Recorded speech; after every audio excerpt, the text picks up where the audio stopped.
Recently city ব্যাংকের city touch অ্যাপের বড় একটা আপডেট এসছে এবং একজন ইউজার হিসেবে অ্যাপটা আমি ডাউনলোড করেছি।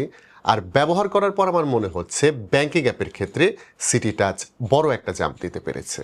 আমার কাছে এই অ্যাপের সবচেয়ে প্র্যাকটিক্যাল জিনিস মনে হয়েছে অ্যাকাউন্ট ওপেনিং এর ব্যাপারটা। ধরেন আপনি হয়তো এখনো সিটি ব্যাংকের কাস্টমার না, বাট যদি চান সিটি টাচ অ্যাপ থেকে সরাসরি আপনি অ্যাকাউন্ট ওপেন করতে পারবেন, আর অ্যাকাউন্ট হয়ে গেলে ইনস্ট্যান্ট ট্রানজ্যাকশন করা যাবে। সো নতুন ইউজারদের জন্য এটা কিন্তু অনেক বড় কনভিনিয়েন্স। তো অ্যাকাউন্ট ক্রিয়েট করার পর ডেইলি লাইফে অ্যাপটা আসলে কত বেশি ইউজফুল হয় এটা কিন্তু অনেক ইম্পর্টেন্ট একটা ব্যাপার। আর এখানেই সিটি টাচ অ্যাপে নতুন অনেকগুলি ফিচার এসছে। এখান থেকে যে কোনো মোবাইল অপারেটর আপনি রিচার্জ অপশন পাবেন, তবে শুধু রিচার্জ না, যে অপারেটরটা আপনি সিলেক্ট করছেন তাদের যে প্যাকেজগুলো থাকছে সেগুলোও দেখতে পাবেন, আর সরাসরি এখান থেকে পছন্দের প্যাকেজটি কিনতে পারবেন। এরকম সহজ আরও বেশ কিছু ব্যাপার স্যাপার থাকছে, যার মধ্যে একটা হচ্ছে সিটি টু সিটি ব্যাংক অ্যাকাউন্টে মোবাইল নাম্বার দিয়ে টাকা ট্রান্সফার করা যাবে, অ্যাকাউন্ট নাম্বার লাগবে না। প্লাস সিলেক্টেড পার্সনের ক্ষেত্রে এখন টিপিন ব্যবহার করা যাবে, যা আপনি নিজেই ক্রিয়েট করতে পারবেন। আরও একটা ব্র্যান্ড নিউ ফিচার এসছে সিটি টাচ অ্যাপে, আর সেটা হচ্ছে ইনস্ট্যান্ট ই লোন।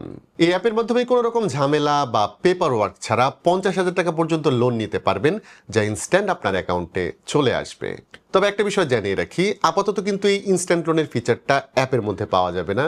যেটা জানলাম কিছুদিন পর সিটি টাচ অ্যাপে এই ফিচারটা অ্যাভেলেবেল হবে। বাট এখনই আপনি অ্যাপ থেকে যেটা অ্যাভেল করতে পারেন সেটা হচ্ছে রিওয়ার্ডস পয়েন্ট। মানে এভরি পেমেন্টের ক্ষেত্রে পয়েন্টস জমবে, আর সেই পয়েন্টস দিয়ে পরে এক্সট্রা বেনিফিট পাওয়া যাবে। আরেকটা ইন্টারেস্টিং বিষয় হচ্ছে সিটি টাচ অ্যাপের ডিপ ইনসাইডে কিন্তু এখন এআই অ্যাসিস্ট্যান্ট থাকছে। অনেক সময় দেখা যায় যে ব্যাংকিং অ্যাপে কোথায় কোন ফিচার আছে, কোথায় কোন সার্ভিস পাওয়া যাবে, এসব কিন্তু বুঝতে অনেক সময় সমস্যা হয়। আর এই জায়গায় এআই অ্যাসিস্ট্যান্ট বাংলা বা ইংলিশ দুই ভাষাতেই আপনাকে সাপোর্ট দিতে পারবে। তবে সবচেয়ে ইন্টারেস্টিং ছিল ওয়েলথ সেকশন। এখানে ইউজফুল লেগেছে স্মার্ট বাজেট ফিচারটা।